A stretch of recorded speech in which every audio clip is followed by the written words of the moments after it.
Hello everyone and welcome back to Let's Play Mega Man 9. In the last one we started off the game and now we're heading after Galaxyman, who was actually the robot master I went after first when I first played the game. I don't know why, I guess he just had that kind of design that made me think he could be easy. And you know what? Bustering him took some practice, but honestly, he's probably one of the easier ones too, Mega Buster. Now, something I forgot to mention last part is that even though the robot masters obviously don't have Mega Man and base bios, there is still brief descriptions about them found through some of the official work stuff or something. For instance, Hornet Man was designed to manage a flower park, pollinating flowers using his vast knowledge of flowers from around the world.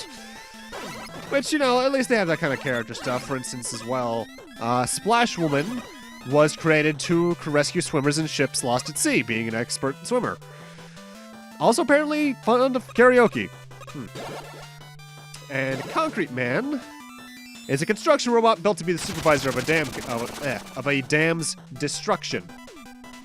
And we've run into both of the major gimmicks of the stage now. Those little purple platforms that teleport you between each other. And then those guys who will constantly, well, not constantly, occasionally try to drop down on you from the sky and drag you, usually into death. They are faster than walking normally, so you can use that to your advantage if you're doing a speed run. Just gotta be careful in cases like that. I actually generally like to try and walk around them instead of just actually, you know, using them to speed up. Mostly because I don't know if I'm going to forget part of the level design. It's possible knowing me.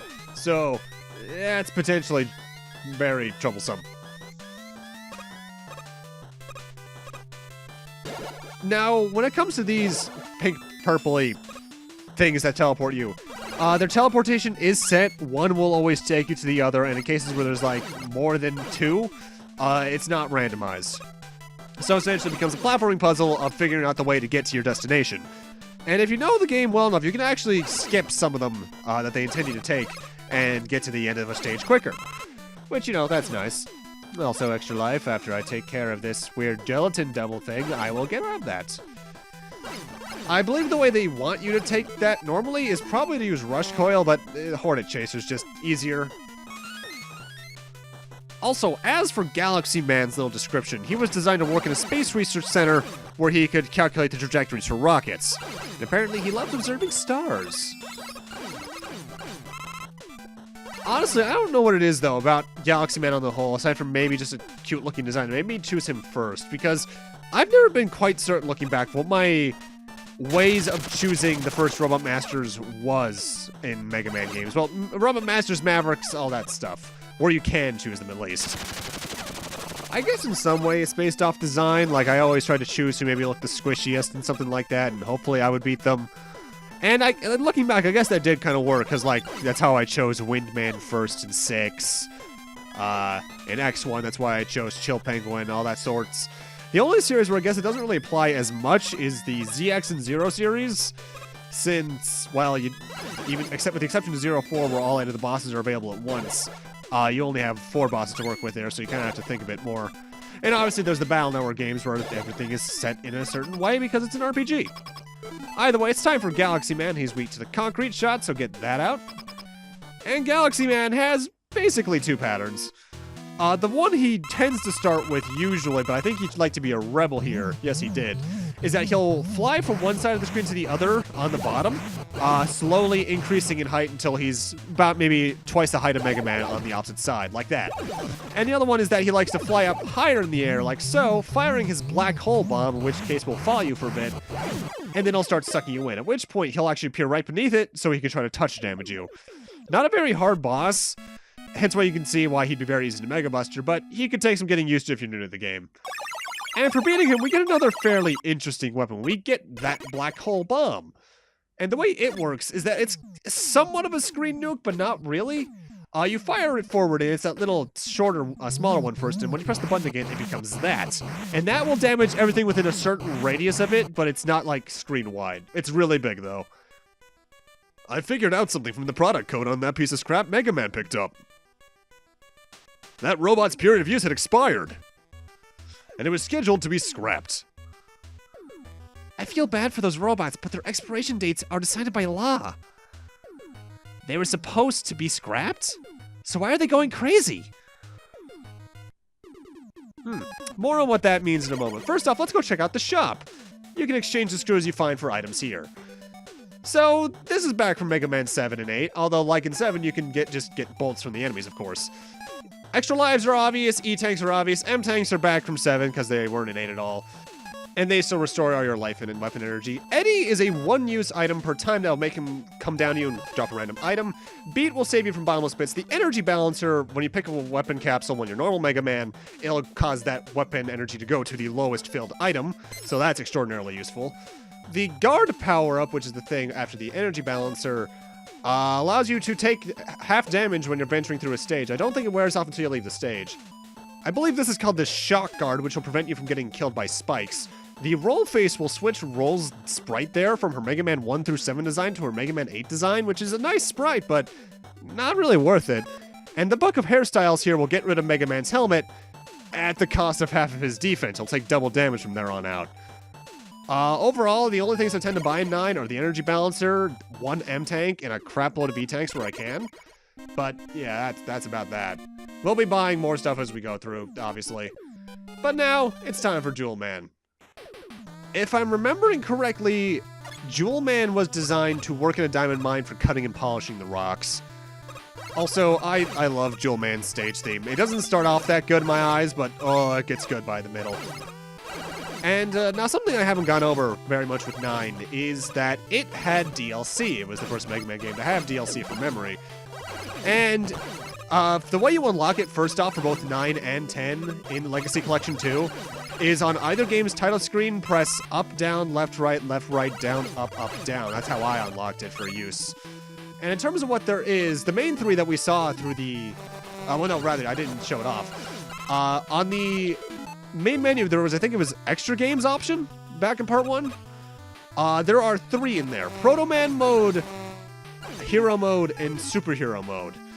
Going in order of interesting to least interesting to most interesting, Hero mode, which I believe was like $1, $2, somewhere in that range, alters enemy placement to make levels harder. And I think it also will affect some special block placements and such. Essentially, hard mode. Superhero mode is extra hard mode, where there's even more enemies and such. But first, we have a little mini-boss here who the Hornet Chaser absolutely demolishes. This is Stonehead. The way this fight works is that he'll go up to the ceiling and drop a lot of rocks, eventually making himself fall down. But when he falls, he'll land on the ground and cause the ground to shake, thus stunning you.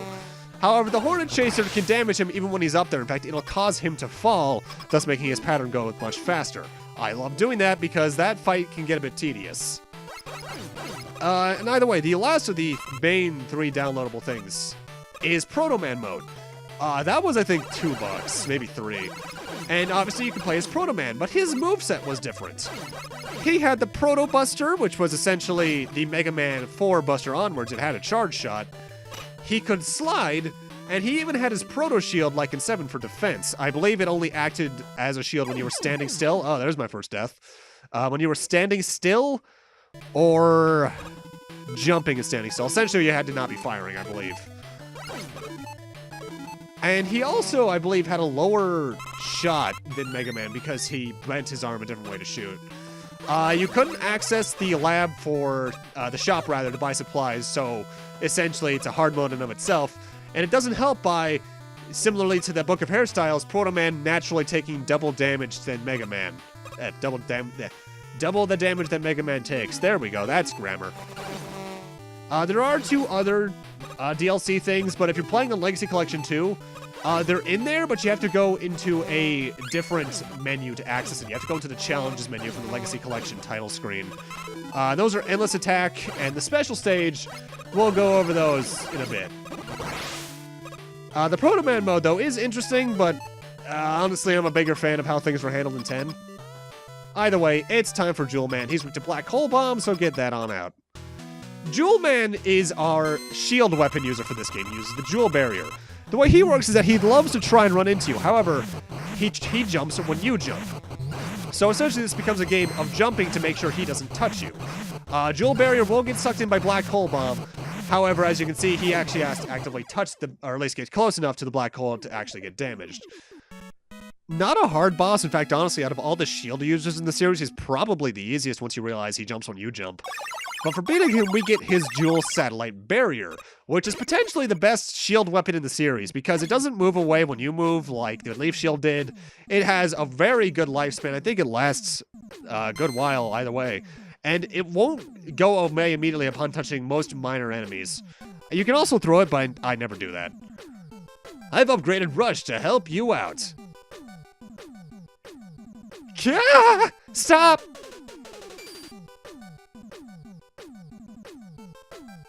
Roll? How'd you even... Ooh, ouch. I'll try to slow him down a bit. Okay, cool, thanks. But now we have Rush Coil. I don't think you get that for beating Jewelman. I think it's just based off the amount of Robot Masters you beat. And now it's time for Plug Man, who I believe was actually called Plasma Man in development. And I swear to God, I can't look at this guy and not think Dynamo Man with a plug for a head instead of those weird diodes. And this is potentially my least favorite out of the main 8 stages. It's either that or my second least favorite, due to a certain thing we'll see in a while. But hey, we also have Telebombs, so they're back, and they're still good for grinding. In fact, the Jewel Satellite is your best friend when it comes to grinding for bolts and such, because you can just stand beneath a Telebomb spawner, and they'll just fly into you. And since I don't think the weapon actually actively goes away unless you leave a screen, that can be really good for you. You would show up, wouldn't you? Admittedly, though, the reappearing, disappearing blocks, although I think they're called Yoku blocks by the fanbase now due to Megaman Unlimited or something, aren't as bad as they were in other games. They can still be potentially dangerous. Don't jump up there, obviously, because you will die. And honestly, you don't even need to go for some of the optional routes if you have Hornet Chaser like this, because you can just get the items anyway. Hornet Chaser is really good. These things in the background, when you walk in front of them, will spawn Shadow Mega Man.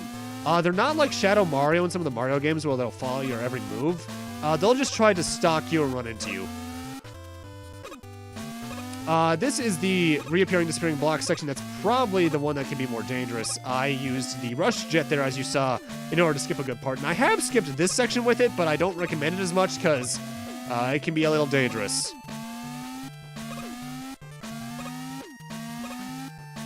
Yeah. No matter what, even if there's floor beneath me when I'm trying to jump on these things, I always get nervous. Good way to take care of them is the Hornet Chaser. I think you can also use the Black Pole Bomb to kill them quicker. But I have other things to do. Also, I believe that was the first E-Tank we found in the game. Yeah, I don't think there's actually many E-Tanks hidden in the stages this time. Although something you can do in Mega Man 9 that I don't think you can do in most of the other Mega Man games, at least from memory because I never tried to, obviously, is actively revisit the stages for bolt grinding and such. I think you can do that in 7, and I know you can do it in 8 for the bolts in that game. But I don't think you can do that in, like, 6 prior. You might be able to in 4, I guess. But no, I think you can permanently miss wire in the other weird special weapon. Though they seem to counteract that by putting a lot of more extra lives in the levels than some of the prior games. Also, these little electric enemies can only be killed by the Jewel Satellite, but I don't recommend using it because obviously Jewelman's going to be weak to it. Jewelman. Plugman. Also, I forgot to mention, Plugman was created to inspect quality control in Television Factory. Kind of a very boring job, honestly, isn't it? And Plugman himself tries to jump around, and especially jump on Mega Man himself. And occasionally he'll shoot out his plug ball weapon that will run along the floor and ceiling. He has as much health as you have ammo for the Jewel Barrier, so yeah, that was pretty easy. I also saw it there for a brief second, but the Jewel Satellite, rather, can also deflect a large amount of projectiles, including Plug Ball itself. Plug Ball's also our reward for beating Plug Man. When you fire it, when you're just standing still, it'll just go straight forward, but if you fire it from mid-air, it will drop straight down and run along the floor and any walls and encounters, including ceilings. If you fire it straight up like this, I think it'll also follow any walls and ceilings and encounters. Out of all the main 8 Robot Master weapons, it's probably my least favorite, but that's just because I only use it against things it's strong against, unlike some of the other ones. Only one other I think I do that too. Either way, with that, I'm going to need to end this off here. Thank you guys for watching, and in part 3, we'll be heading after, of course, the last few Robot Masters.